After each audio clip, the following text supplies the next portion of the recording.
Vous savez, il est interdit de lire la Bible. Interdit. Il ne faut jamais la lire. Il faut la dire.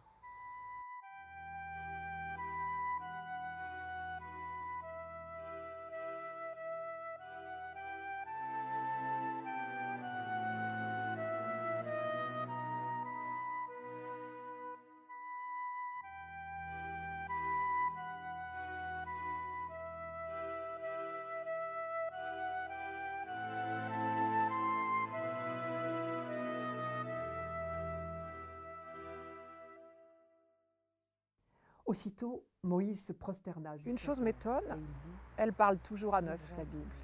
Tous les textes, ça fait 14 ans que je travaille à Radio Notre-Dame, tous les dimanches que le bon Dieu fait, il en a fait beaucoup depuis 14 ans. Eh bien, tous les textes me parlent à neuf. Je ne reprends pas mon émission d'il y a 3 ans, 6 ans, 9 ans, 12 ans. Bien sûr, j'ai le texte et je le regarde.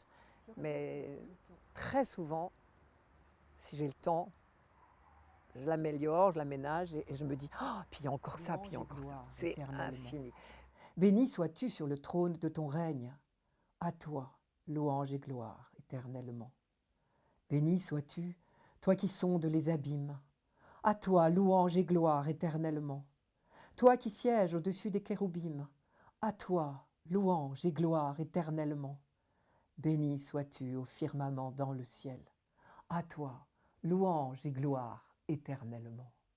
Une fois que j'avais fait tout le cycle des années liturgiques, un éditeur a souhaité que ça devienne des livres. Les premiers livres que j'ai faits, c'est la reprise de mes émissions de radio sur les dimanches des 3 années liturgiques. Voilà.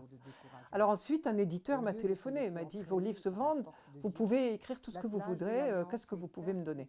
Donc j'ai fait un livre qui s'appelait « À la découverte du Dieu inattendu ». À mon grand étonnement, il a eu un prix littéraire que je n'attendais pas, donc j'ai été surprise. C'était des figures bibliques, 8 personnages, qui pour moi représentaient des étapes colossales dans la découverte de Dieu par les hommes de l'Ancien Testament. Et puis ensuite, j'ai enfin, depuis des années, un éditeur m'avait demandé d'écrire sur Job, qui est un livre que j'aime beaucoup, que j'ai beaucoup travaillé. J'ai mis, je crois, 10 ans à le faire. Puis j'ai travaillé sur beaucoup de livres collectifs dans lesquels j'ai eu bonheur à travailler en équipe alors. Une véritable passion, la Bible, parce que pour elle, Dieu s'y dévoile peu à peu, progressivement. Dans un monde traditionnellement dominé par les prêtres, les pasteurs ou les rabbins, Marie-Noëlle Tabu, depuis plus de 30 ans, scrute les textes et les fait parler, simplement. Sa seconde passion, transmettre. Vous avez reçu gratuitement, donné gratuitement, aime-t-elle à citer avec l'évangéliste Matthieu, Marie-Noëlle Tabu est une bénévole. On n'a pas besoin de novateurs dans le travail biblique. On a besoin de chercheurs peut-être, de traducteurs on va dire. Moi mon métier c'est la vulgarisation. Je ne suis pas exégète, je ne suis pas un grand savant, je vulgarise le mieux que je peux. On a besoin de vulgarisateurs. Alors peut-être le fait d'être femme m'aide, c'est bien possible, parce que j'ai toujours en tête mes enfants. Et puis le fait que je n'ai pas travaillé m'a permis de rencontrer énormément de gens. Peut-être du coup ça m'aide à être très concrète quand je parle de la Bible, je ne sais pas.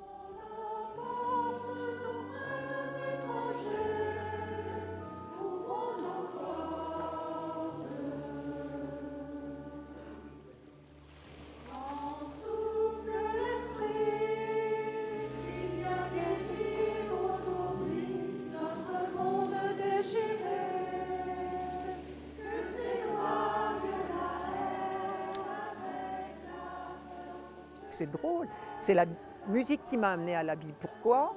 Mon curé m'a dit il faut faire chanter la messe d'enfants. Et puis après, il m'a dit il faut faire chanter la messe d'adultes. En 1974, le vicaire chargé de la liturgie est parti. Mon curé m'a dit c'est vous qui prenez la liturgie en charge. Et c'est là que je me suis mise à travailler la Bible avec ardeur, en me disant je dois absolument pouvoir aider dans le choix des chants en fonction des textes, etc. Et voilà. J'ai commencé des études de théologie, mais 4 ans à temps plein, quand on a des enfants, c'est difficile. Donc j'ai mis 10 ans, et depuis ce temps-là, j'ai ce grand bonheur de présenter les textes bibliques et d'essayer de les faire comprendre à d'autres. Il y a quand même maintenant 30 ans que je ne fais presque que ça. On pourrait se demander si cette lettre de Saint-Pierre n'a pas été écrite pour nous. À son époque, les chrétiens étaient méprisés, calomniés, ridiculisés et accusés de tous les malheurs du monde. Le Christ aussi, a été calomnié, persécuté, insulté. Mais sachez dire au monde l'espérance qui vous anime. Lecture de la première lettre de Saint Pierre, apôtre. Frères, c'est le Seigneur. La Constitution sur la liturgie a une phrase qui dit « Quand quelqu'un lit dans l'Église les Saintes Écritures, c'est le Christ qui parle ». Cette phrase, je ne l'ai jamais oubliée. Et donc, quand nous sommes à la messe le dimanche, quelle que soit la personne qui lit, j'écoute effectivement Dieu qui parle. Dans la liturgie, je ne sépare pas la liturgie de la parole du reste. Pourquoi ? Parce qu'il me semble que ce dessein de Dieu, il est lu dans les textes, proclamé dans les textes, avec autorité, puisque c'est le Christ qui parle. C'est un lieu de déchiffrement extraordinaire du dessein de Dieu. Corps du Christ. Amen. Corps du Christ.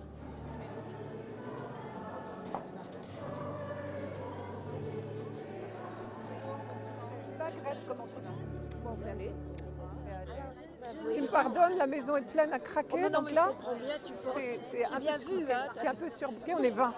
Attends, dis, regarde ce que j'ai comme livre de messe. Ah oui, d'accord. Regardez ce que... Ça, c'est le livre de messe. C'est parce qu'elle l'a prêté à Philippe cette semaine, et donc voilà, on avait promis de le rendre aujourd'hui. Alors je le cachais dans un concabas, c'est pas très sérieux. Dis que demain je fais la piscine entre midi et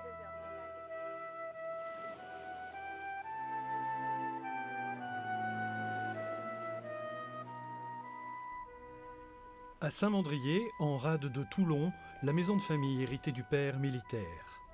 Là, dressée sur les restanques, ces terrasses rocailleuses provençales, un refuge pour se restaurer et accueillir. Jamais sans ma famille, telle pourrait être la devise de Marie-Noël Tabu. Pour elle, tout y trouve sa source, et quels que soient les bouleversements de l'existence, tout est destiné à y revenir. Voilà, la sauce se prépare. Alors, qu'est-ce que je peux faire, la liste ? C'est tout à l'heure, je vais boire avec les invités. Il faut pas croire, mais elle a la bouteille facile. Bah, avec un nom pareil, vilaine. Ça, c'est ma fille dernière, vous voyez. Mais bientôt plus préférée. Si elle me parle comme ça. Qu'elle s'appelle Tabu, qu'est-ce que vous voulez ? C'est un lourd atavisme à assumer. Il paraît que pour les Juifs, la première synagogue, c'est la famille. Je ferai exactement l'analogie pour nous. C'est un de mes problèmes d'ailleurs quand je pense que des jeunes couples n'ont pas toujours le temps de s'occuper de leurs enfants autant qu'ils voudraient. Il me paraît évident que la foi se transmet d'abord à la maison. Et que le plus beau catéchisme du monde, le mieux organisé du monde, ne compense pas tout le temps passé en famille s'il est contraire. Il complète. Je crois énormément, moi, à la transmission. Et je vois la confiance que nos petits ont en nous. Je peux oser prier avec un petit, je peux oser faire une réflexion d'ordre spirituel, puisqu'il y a beaucoup de tendresse entre nous, il la prend au sérieux. Ça, je crois que c'est très important. La première église, c'est la famille. On y va ? Le Seigneur rencontre son peuple au pays du désert, dans les solitudes remplies de hurlements sauvages. Il l'entoure, il l'instruit, il veille sur lui comme sur la prunelle de son œil. Il est comme l'aigle qui encourage sa nichée. Il plane au-dessus de ses petits, il déploie toute son envergure, il les prend et les porte sur ses ailes. Les ornithologues dans le Sinaï ont découvert que les aigles ont une manière très particulière d'enseigner à leurs petits à voler. Quand c'est le jour, papa et maman aigle sortent. Ils planent et ils font des larges cercles dans le ciel. Et les bébés aigles sont perchés sur les ailes de papa et maman. Et quand c'est le moment de se lâcher, ils se lâchent. Mais papa et maman continuent à tourner dans le ciel. Et si les bébés aigles sont fatigués, ils vont pouvoir se reposer sur les ailes de papa et maman. Et on recommencera la manœuvre autant de fois qu'il faudra pour que les petits soient capables de se lâcher définitivement, c'est-à-dire de voler de leurs propres ailes. C'est extraordinaire. Alors moi, ce que j'aime dans cette image, je trouve merveilleuse, c'est qu'un auteur biblique a eu l'idée de l'appliquer à Dieu. Dieu tient à nous comme à la prunelle de son œil. Et moi qui suis grand-mère, ça me parle ça. Parce que mes petits, je tiens à eux comme à la prunelle de mon œil. Ah oui, non, mais moi, ils m'ont dit, on se resserre. Alors, C'est une bonne soirée avec la conduite. Je n'ai pas dit en France, mais je passe quelque chose. voilà, ils ont pas. Mon Gabi est occupé. Ah non, non, non, je crois que c'était à Bertrand. Ah non, je ne vois pas Bertrand, pas encore. Un peu par tout ça parce que là, Est-ce que vous avez ce qu'il vous faut? chef, on va dire ce matin.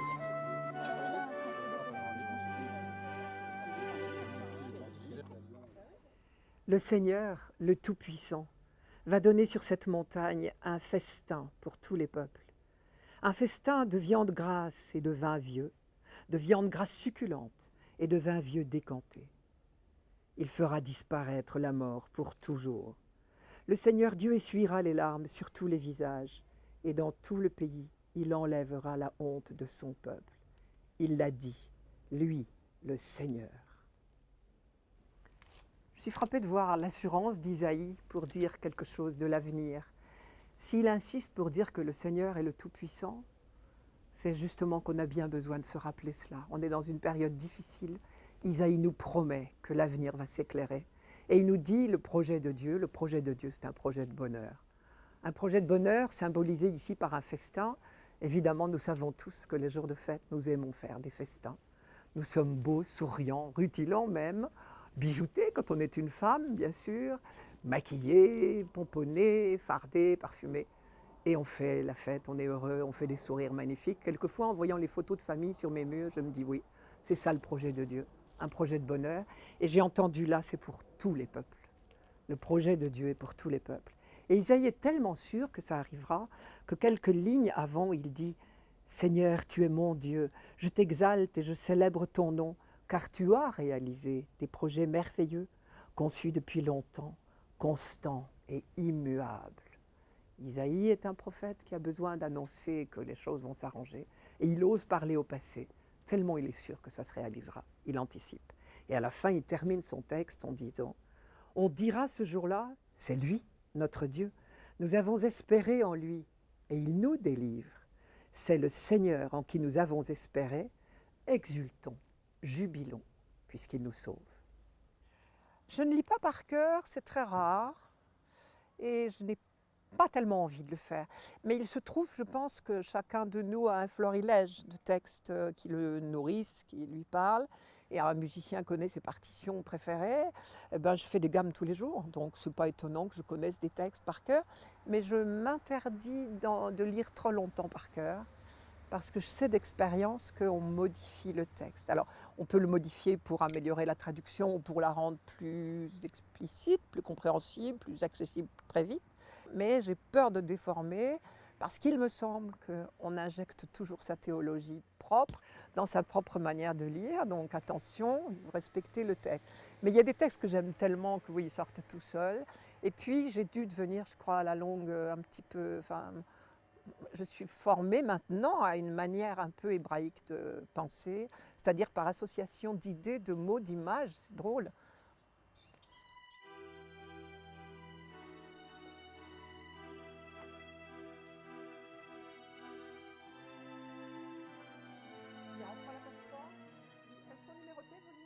Si la Bible est la parole de Dieu, c'est que Dieu a parlé. Sa langue, l'hébreu essentiellement, son milieu, l'Orient. Pour en goûter pleinement la saveur, Marie-Noëlle Tabu est à l'initiative du Centre œcuménique de Versailles. Là, l'élève de la parole se fait professeur de langue ancienne. Reg, raz, til, reg, ré. Ça reste difficile, hein, il faut en refaire tout là. Bien, question? Ça veut bien dire roi de justice, c'est ça? Bravo. C'est ça? Ouais. Melek, c'est roi. Melki, c'est mon roi. Tzedek, c'est justice. Bon. Alors, est-ce que c'est mon roi et justice? J'en sais rien. Ils adorent jouer avec ça. Hein. Vous avez Sédécias aussi, c'est juste mon roi et justice. Verbe pacade. Pacade, intervenir. Ah bon, alors. On avait eu un problème avec lui déjà. Ah d'accord. Et on va voir ce que ça donne. Alors, il y a... Pourquoi j'enseigne l'hébreu? Oh, c'est bien simple. Vous savez qu'on dit beaucoup que c'est la langue maternelle qui forge une cervelle. Enfin, une façon de penser, on va dire. Une façon de gérer sa réflexion, son raisonnement. Je crois que le français nous a tous, tant que nous sommes de langue maternelle française, nous sommes formés à la logique grecque et latine. Et pour nous, l'hébreu est vraiment étranger, et j'oserais dire étrange. C'est vraiment un saut dans l'inconnu que nous devons faire. Or, il me semble que pour comprendre l'Ancien Testament et même le Nouveau, j'ai avantage à apprendre l'hébreu. Je suis frappée, par exemple, de voir à quel point les auteurs du Nouveau Testament sont marqués par l'hébreu, dans leur manière de raisonner, dans leur manière d'articuler leur raisonnement, même dans leur vocabulaire. Les béatitudes de Jésus, mais c'est la copie de textes hébreux. Le thème heureux, malheureux se retrouve en hébreu et je ne l'ai compris en français que quand je l'ai travaillé en hébreu. À la sortie du cours, une élève a dit « Mais c'est la traduction des textes qui est intéressante. » C'est là que nous découvrons l'intérêt de faire de l'hébreu, parce que nous avons accès au texte originel et nous découvrons à quel point, effectivement, nous entrons mieux dans la mentalité de l'auteur. On le lit, verset Aleph. Mismor le David, ça veut dire... Psaume de David. Voilà, psaume, oui, mais je ne crois pas du tout que ça veuille dire psaume écrit par David. On a toutes les preuves que ce n'est pas lui qui a écrit la grande majorité des psaumes. C'est à la manière de David, je crois. L'Ancien Testament est un lieu merveilleux. Je ne peux plus entendre, quand j'entends dire, c'est rare maintenant, mais quand par hasard j'entends dire que l'Ancien Testament n'avait pas découvert un Dieu d'amour, là je monte au plafond. Moïse faisait paître le troupeau de son beau-père et il mena le troupeau au-delà du désert et il parvint à la montagne de Dieu, à l'Horeb. L'ange du Seigneur lui apparut dans une flamme de feu du milieu du buisson.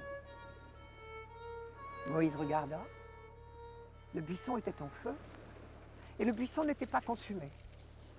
Alors Moïse dit, je vais faire un détour pour voir cette grande vision. Pourquoi le buisson n'est-il pas dévoré? Alors le Seigneur vit que Moïse avait fait un détour pour voir.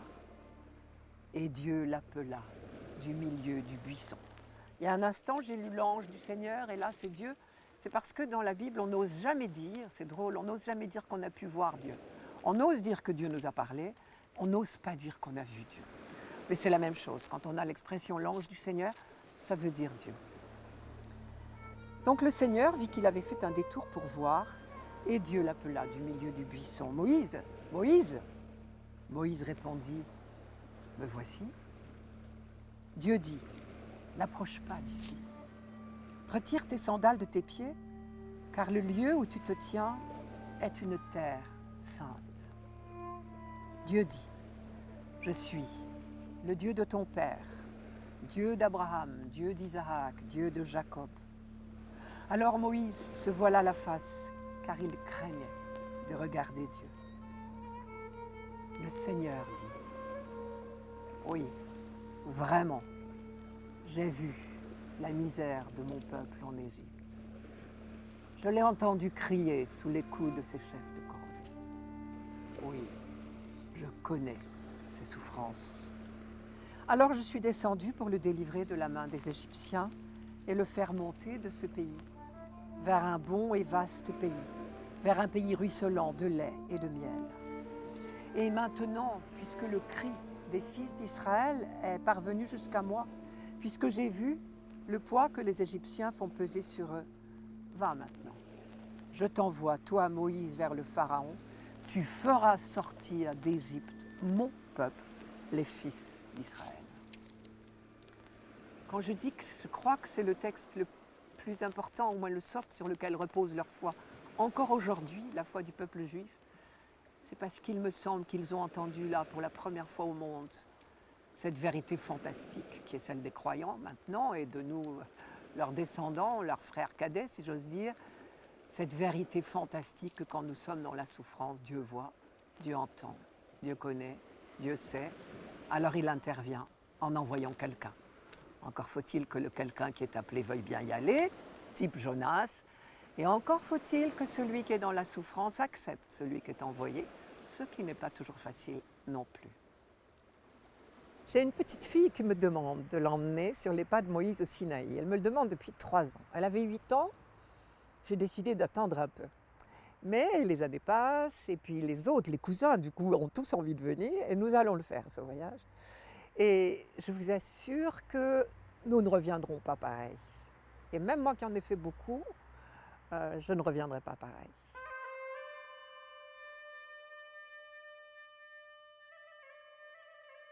Femme des textes, Marie-Noëlle Tabu est aussi femme de terrain. Elle organise des voyages en Terre Sainte dans ce but, donner à vivre une expérience inoubliable. Au fond, il va s'agir ici d'éveiller à cette réalité toute simple. La parole de Dieu et la terre qui l'a entendue sont intimement et définitivement liées. En général, voilà comment ça se passe. Je rencontre des gens qui me disent « Oh, on aimerait bien faire un voyage biblique, comment il faut faire ?» Je dis « Écoutez, donnez-moi votre nom, votre adresse, je le mets dans un tiroir. Quand le tiroir sera plein, on fera un voyage. » Alors c'est une image, évidemment, mais c'est comme ça que ça marche depuis 14 ans maintenant.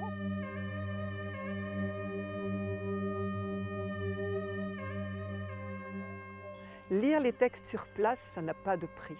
Évoquer Élie dans le Sinaï, évoquer Moïse là-bas aussi, Jésus à Jérusalem, je ne crois pas que c'est du sentimentalisme, je crois que c'est vraiment autre chose.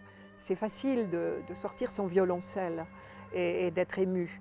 C'est pas ça que je cherche, mais c'est d'entendre le texte comme l'Esprit Saint l'a soufflé à un auteur. Parce que c'est l'Esprit Saint qui est derrière ces textes. Et il a voulu dire quelque chose. Dans ce lieu-là, il a choisi ce lieu-là, je ne sais pas pourquoi.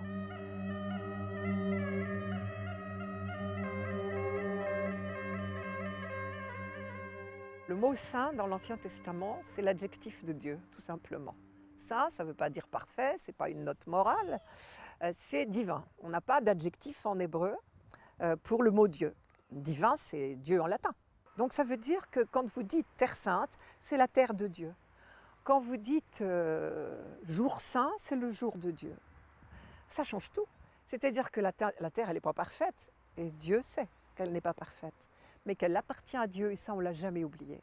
Et qu'elle est le lieu au monde où on devrait vivre à la manière que Dieu veut pour l'humanité, et où on vivra un jour à la manière de Dieu. Ça, j'en suis sûre.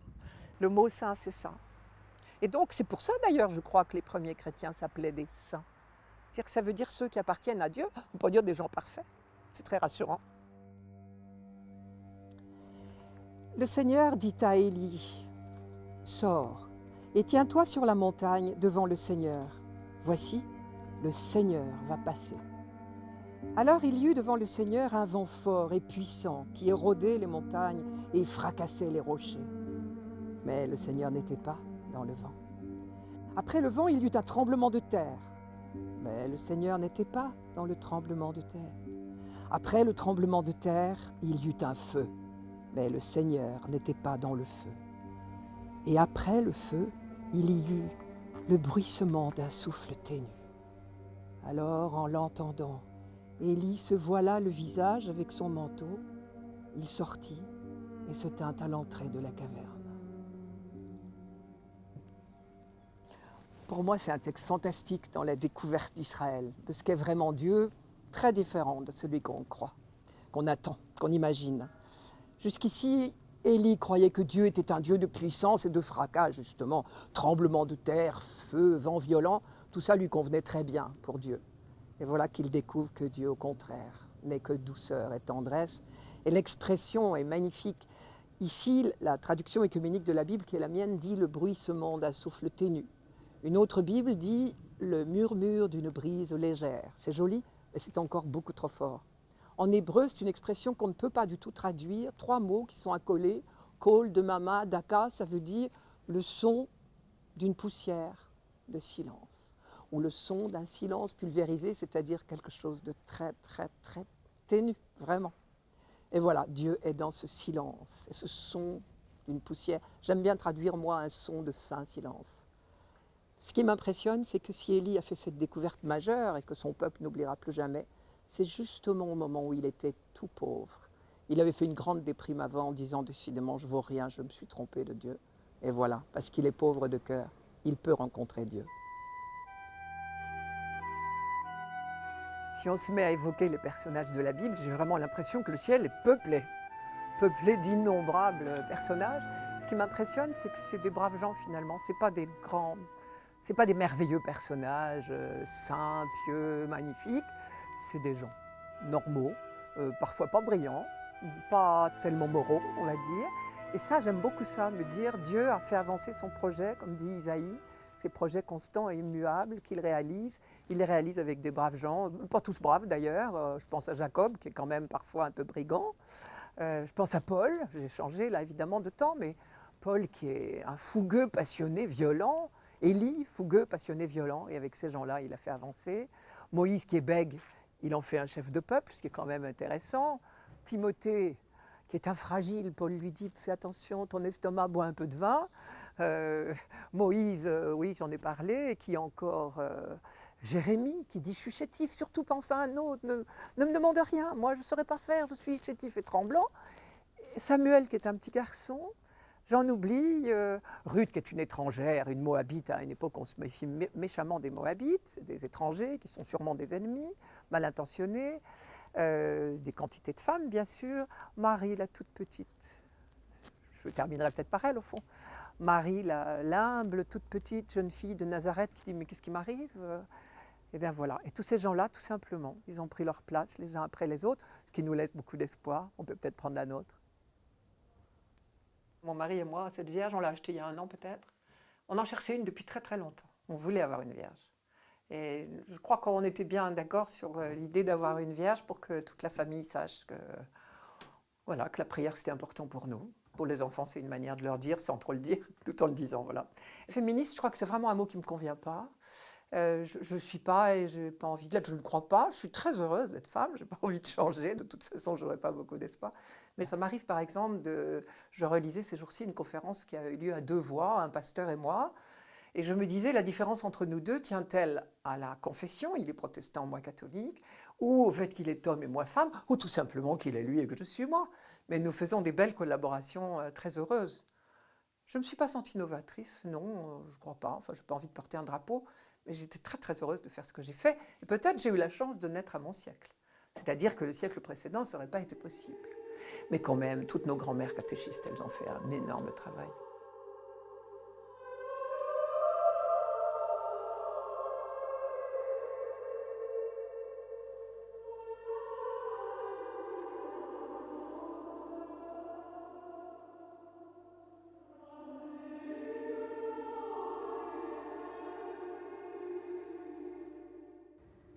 Oui, elle a surabondé pour moi la grâce de notre Seigneur, ainsi que la foi et l'amour qui est dans le Christ Jésus. Oui, elle est digne de confiance, cette parole, et mérite d'être pleinement accueillie par tous.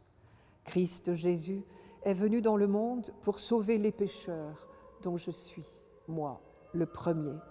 Mais s'il m'a été fait miséricorde, c'est afin qu'en moi, le premier, Christ Jésus démontra toute sa générosité comme exemple pour ceux qui allaient croire en lui en vue d'une vie éternelle.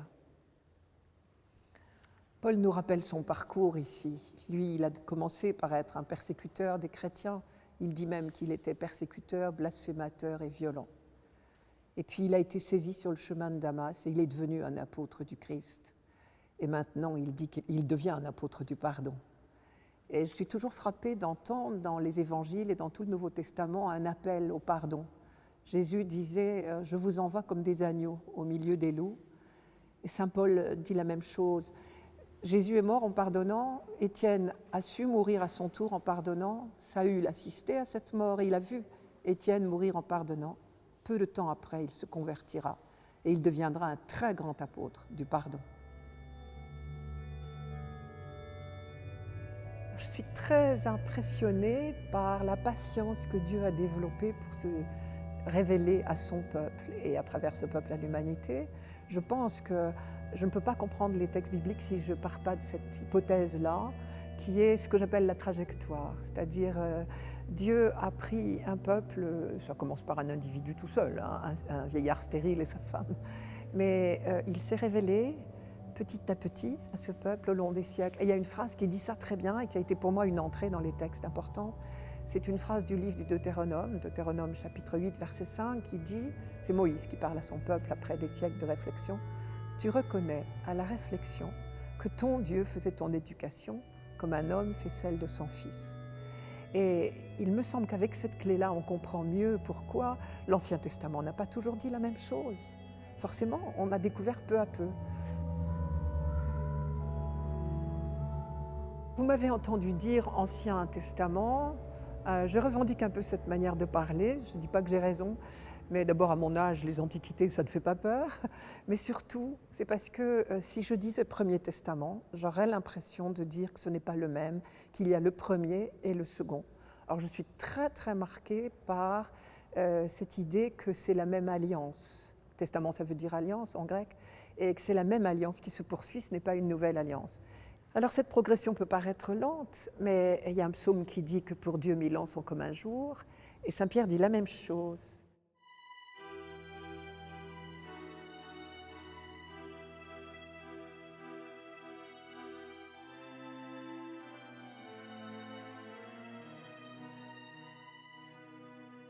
Alors ici, nous sommes en plein Paris, dans une bibliothèque qui s'appelle la bibliothèque du Saulchoir. Et si j'ai bien compris, Saulchoir, ça veut dire le saule pleureur, tout simplement. Et donc cette bibliothèque est immense, il y a 300 000 livres, uniquement consacrés à la théologie et à la Bible. Et ce sont des chercheurs qui viennent ici pour aborder des livres anciens ou récents, mais tous sur ces sujets. Alors celle-là, je l'ouvre à l'envers, parce que c'est une Bible en hébreu, en voilà une. Ça, c'est en grec. Et ça, c'est en latin. Je suis dans l'évangile de Matthieu, en latin. Et alors, très intéressant, ce texte. De quelle année est-elle ? 1480, si on sait que Gutenberg a multiplié l'imprimerie. On savait déjà faire des caractères, mais on ne savait pas faire des caractères réutilisables, des caractères comme on appelle mobiles d'imprimerie. Et donc, c'est en 1444, on va dire quelque chose comme ça, que Gutenberg a inventé ça. Et d'ailleurs, il a une phrase fantastique pour dire pourquoi il a fait ça. Ça, c'est magnifique. Voilà ce que dit Gutenberg. En 1451, l'imprimerie est déjà inventée. Dieu souffre parce qu'une grande multitude ne peut pas être atteinte par la parole sacrée. La vérité est captive dans un petit nombre de manuscrits qui renferment des trésors. Brisons le sceau qui les lie, donnons des ailes à la vérité.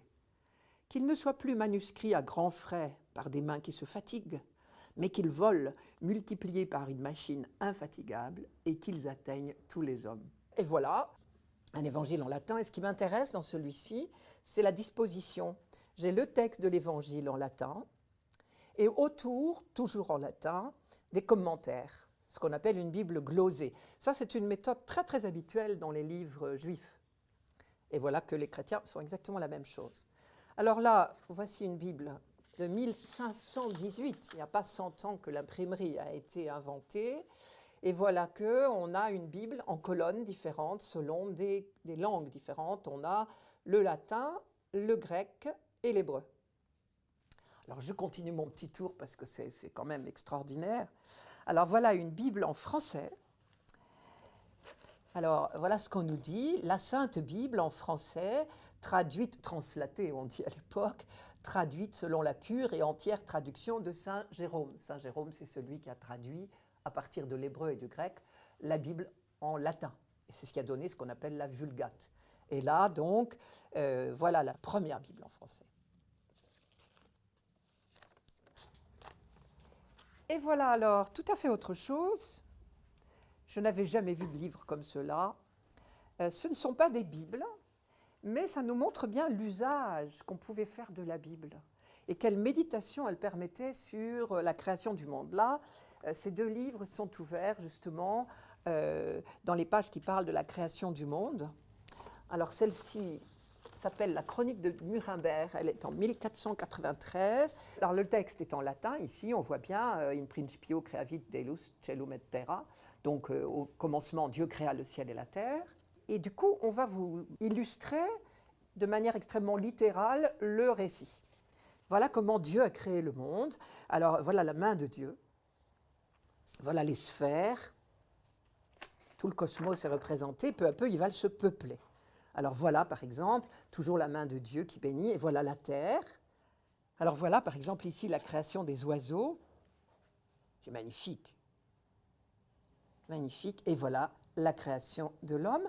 Chose étonnante, jusqu'ici, toutes les phases de la création, la main de Dieu était là, qui bénit l'univers, bien sûr, puisque le livre de la création, enfin le poème, dit beaucoup que Dieu vit que cela était bon.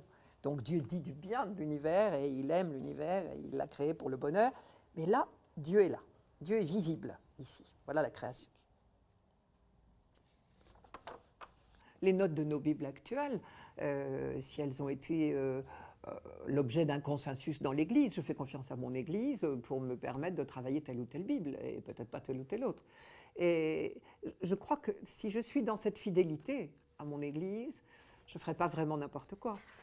Quand on voit la beauté des pages, la beauté des enluminures, le soin apporté au caractère, la vérification, puisque je suis tombée une fois ou l'autre sur une petite correction à la main qu'on avait osé ajouter, je suis très impressionnée et renvoyée un peu d'humilité, il me semble, parce qu'au fond, on le savait déjà, mais nos pères faisaient déjà très, très, très bien ces rapprochements de texte à texte. Depuis le tout début, ils le font. Je pense que ça fait partie de la première appréhension de la Bible par les Juifs déjà, puisque très clairement, quand on lit le Nouveau Testament, il est fait de relecture de l'Ancien. Eh bien, ce travail de relecture et de transmission de la foi de siècle en siècle, il se perpétue, aujourd'hui comme hier.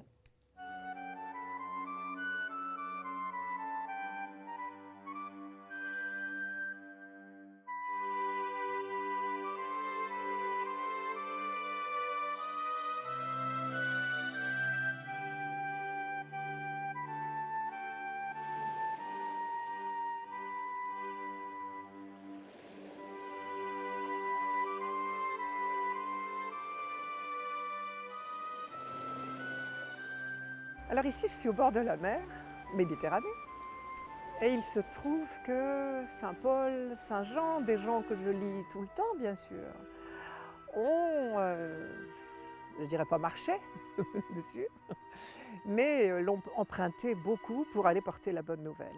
Mais je crois que le peuple des chrétiens n'est pas plus tourné vers la Méditerranée qu'il est pour le globe tout entier, je crois. Ça a été le départ.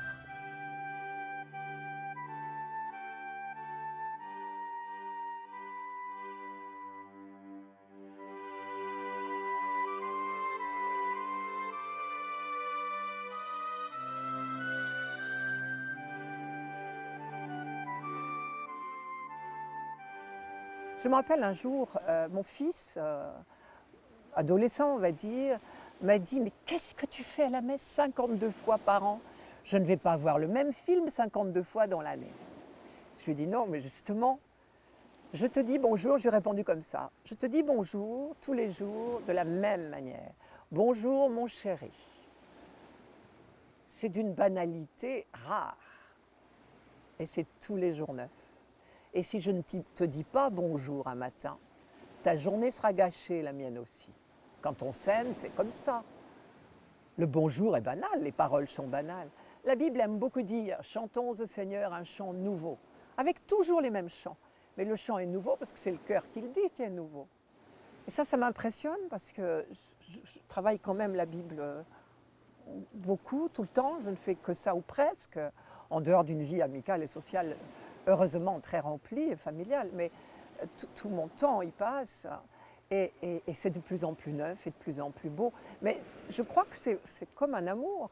Je crois justement que quelqu'un qui n'est pas nourri de la Bible, qui vient dans une messe par exemple, on va prendre les célébrations où il y a beaucoup de gens, ce soit un mariage, ce soit une sépulture.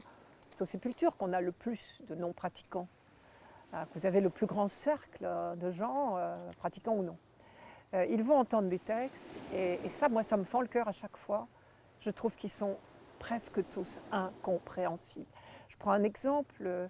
Je me souviens d'une session de travail où une équipe liturgique est venue me dire « Ah, écoutez, cette phrase-là, nous la barrerons ». C'était dans le livre d'Isaïe au chapitre 35, « Voici la vengeance de Dieu ». Voilà ce qu'Isaïe dit. « Rendez fortes les mains fatiguées, rendez fermes les genoux chancelants. Dites à ceux qui s'affolent, soyez forts, ne craignez pas. Voici votre Dieu, c'est la vengeance qui vient. » Si je m'arrête là, c'est terrifiant. c'est la rétribution de Dieu, 2 points. Il vient lui-même vous sauver. Au moment où ce texte d'Isaïe a été écrit, on avait compris que la vengeance de Dieu, c'est le salut de l'homme, c'est le bonheur de l'homme. Mais pour en arriver là, il y avait eu des siècles de travail des prophètes. Bon, vous voyez que s'il faut que j'explique tout ça dans une liturgie, avant de lire cette fameuse phrase d'Isaïe, la liturgie va durer 2 heures et on me priera de ne pas revenir. Donc peut-être qu'il ne faut pas lire ce texte.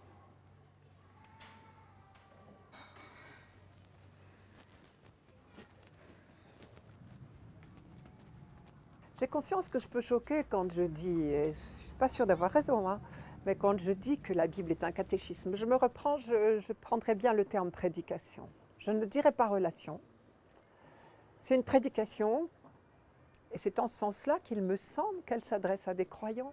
L'écoute amoureuse, c'est le propre du croyant, c'est peut-être même la définition du croyant. Il reste que Dieu merci, au vrai sens du terme, un non-croyant peut la lire.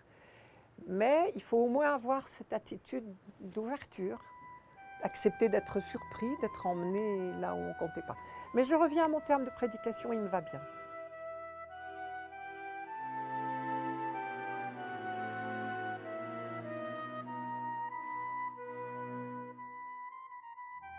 Il y a un peu de tout, décidément, sur mes murs, mais ça me va bien.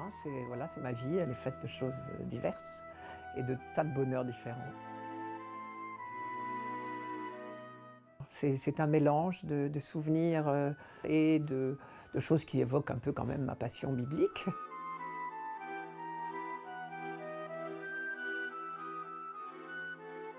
Devant mon bureau, il y a une photo que j'aime énormément. C'est un tombeau qui est en Israël, un tombeau qu'on appelle la pierre roulée. C'est la tombe d'Eina Shofet. Pour moi, elle est un symbole. Elle me rappelle l'expérience du tombeau vide. J'ai un œuf d'autruche, parce que pour moi, c'est la beauté de la création, c'est une perfection. Et puis, à côté, c'est étrange, peut-être comme assemblage, mais ça me va bien. C'est une lampe à fibre optique. Alors, autant l'œuf d'autruche, c'est la création, autant la lampe à fibre optique, c'est l'invention humaine. À côté de ça, un peu plus loin, il y a un nautile. Je suis absolument émerveillée de la finesse, de la structure interne d'un mollusque.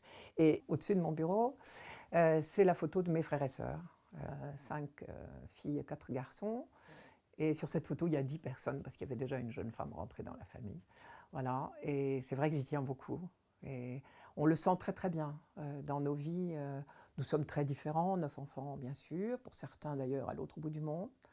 Mais on sent très très bien qu'on est très proches et que dès il pourrait y avoir un souci, l'esprit de famille revient. Il se trouve qu'effectivement j'ai été très très malade et la famille a été un lieu merveilleux. Et j'ai senti mes 8 frères et sœurs bien déterminés à sauver la petite sœur. Ça m'a impressionnée. Et vraiment, j'ai senti la force de la famille, de la fratrie qui voulait à tout prix m'aider. D'ailleurs, je leur ai écrit quand je su que j'étais malade. Je leur ai écrit à tous en leur disant « j'ai besoin de vous ». Ah, c'était un cancer, tout bêtement, oui. Donc,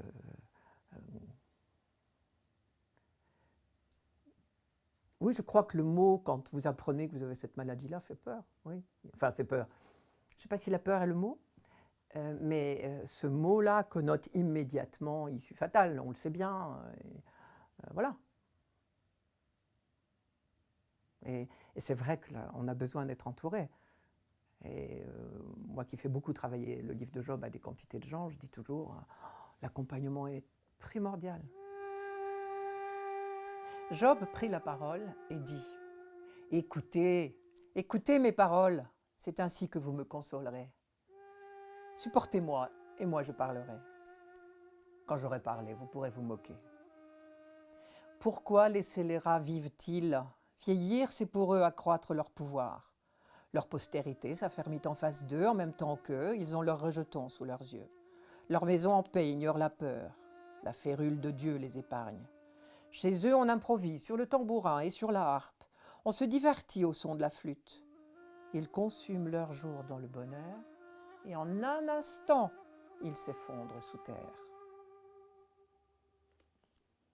Au jour du désastre, le méchant est préservé. Au jour des fureurs, il est mis à l'abri. Et lui, on l'escorte au cimetière et on veille sur son tertre. Douces lui sont les mottes de la vallée, et derrière lui, toute la population défile. L'assistance est innombrable. Pourquoi donc vous perdre en consolation de vos réponses? Il ne reste que fausseté. Ah, ça, c'est, je crois, un très très grand passage du livre de Job. C'est le passage où il va enfin dire ce qu'il pense et oser dire ce qu'il pense et ne plus penser comme tout le monde. Alors Job, on dit souvent pauvre comme Job, mais en fait, il a commencé très riche, très heureux, tout allait bien, c'était merveilleux. Et puis un beau jour, les malheurs se sont abattus sur lui. Il a commencé par ne rien dire le Seigneur a ôté, le Seigneur a donné, le Seigneur a ôté, que son nom soit béni. Et puis, peu à peu, quand même, il a réfléchi et il a trouvé que tout ça était bien injuste. Tout le monde disait autour de lui, les gens qui se conduisent bien sont toujours récompensés et les méchants sont toujours punis. Seulement l'ennui, c'est que lui, il était innocent et qu'il est très malheureux. Alors il va remettre ça en cause, peu à peu. Alors ses copains lui disent, mais non, je t'assure, Dieu est juste, c'est évident que Dieu est juste. Donc, si tu es dans le malheur, ben voilà, c'est clair. La déduction est facile, c'est que tu as péché. Mais lui, il est innocent. Et alors j'aime beaucoup ce passage parce qu'il décrit le sort de ceux qu'il appelle les scélérats, c'est-à-dire les gens qui se conduisent mal. Et il dit toute leur vie se passe bien, et puis ben, ils meurent en une seconde, ce qui est l'idéal. À l'époque, la mort ne faisait pas peur, comme elle nous fait peur peut-être. Mourir en un instant, c'était le rêve. Et lui, au contraire, il est en train d'agoniser lentement sur son fumier. Et donc il va discuter, et là, cette fois, il prend la décision de dire « Écoutez, c'est fini, je ne croirai plus jamais à vos bêtises » et il termine « De vos réponses, il ne reste que fausseté ». Il ne reviendra plus jamais en arrière, et la merveille du livre, c'est que Dieu n'y donnera pas tort à lui, mais à ses amis. Dieu dira « Tu es le seul à avoir parlé de moi avec droiture, toi, tu es un vrai serviteur ». Je connais des gens que la souffrance a cassés pour la vie, qu'elle a éloignés de la foi. Peut-être n'étaient-ils pas assez entourés. J'en connais d'autres qui ont été au contraire, grâce à l'écriture, se sont sentis accompagnés. Moi, je crois que ça dépend beaucoup des gens et probablement de l'accompagnement. Je suis convaincue qu'on n'est pas tout seul dans la souffrance, mais enfin, il faudrait quand même qu'il y ait des gens pour vous le dire. Non? Non, je n'ai pas changé. D'abord, j'étais en train d'écrire un des livres, là, des commentaires. Il fallait travailler. Ça, c'était très difficile. Mais non, ça n'a strictement rien changé. Ou au contraire. Au contraire. Je ne sais pas donner d'explication à la souffrance. Bon, c'est ainsi, mais je me dis, et ça je l'ai appris dans le livre de Job, le fait que je ne comprenne pas, que je ne sache pas expliquer, ne m'autorise pas à contester. Je crois qu'il faut faire confiance à Dieu. Je sais qu'il m'aime, je ne sais pas pourquoi il laisse advenir les choses. Je ne sais pas expliquer pourquoi le mal, je ne sais pas l'expliquer, mais je peux combattre. Je crois que c'est ça le plus important. Ce n'est pas de donner des explications, c'est de se dépêcher de combattre, et de soutenir, et d'aider, et de consoler. Je pense que celui qui est malade a le droit de tout dire. Ça aussi, c'est une leçon du livre de Job. Celui qui est malade a le droit de tout dire. Sa révolte, son refus de Dieu, son scandale, sa souffrance, son refus de la souffrance, et aussi sa confiance. Il a tous les droits. Et s'il a le bonheur de vivre ça dans la confiance, qui suis-je pour lui enlever et pour m'en choquer? Ce qui me paraît important, c'est que le non-malade ne se permette pas de parler pour le malade. Je n'ai pas le droit de dire à quelqu'un comment il doit prendre sa souffrance, dans la confiance ou la révolte. Ça, je n'ai rien à dicter à personne. Le non-malade, il me semble, doit être là, tendrement. Il faut se taire, silencieux, par pitié, et donner la main. Ça me paraît très, très, très important. Donner la main, apporter des fleurs, être là. Être là, vraiment. Et surtout pas se tenir loin sous prétexte de respect. Ça, je crois qu'il faut être tout près. Mais en revanche, le malade, quel bonheur s'il vit ça dans la confiance. Quelle grâce. Je ne vais quand même pas m'en choquer. Mais s'il vit dans la révolte, je sais aussi que je ne vais pas m'en choquer. Que c'est tellement humain. Et les psychologues disent que nous passons tous par des périodes, alors tous, j'en sais rien, mais que nous pouvons très bien tous passer par des périodes de révolte, d'aigreur, de désespoir, de chagrin. Le dialogue des Carmélites est une étude là-dessus, au fond. On a vu des personnes très croyantes traverser tout d'un coup une période de révolte affreuse, et d'autres apparemment moins assurées avant et vivre sereinement. Ceux qui sont dans la sérénité, réjouissons-nous. Je ne vais sûrement pas leur enlever.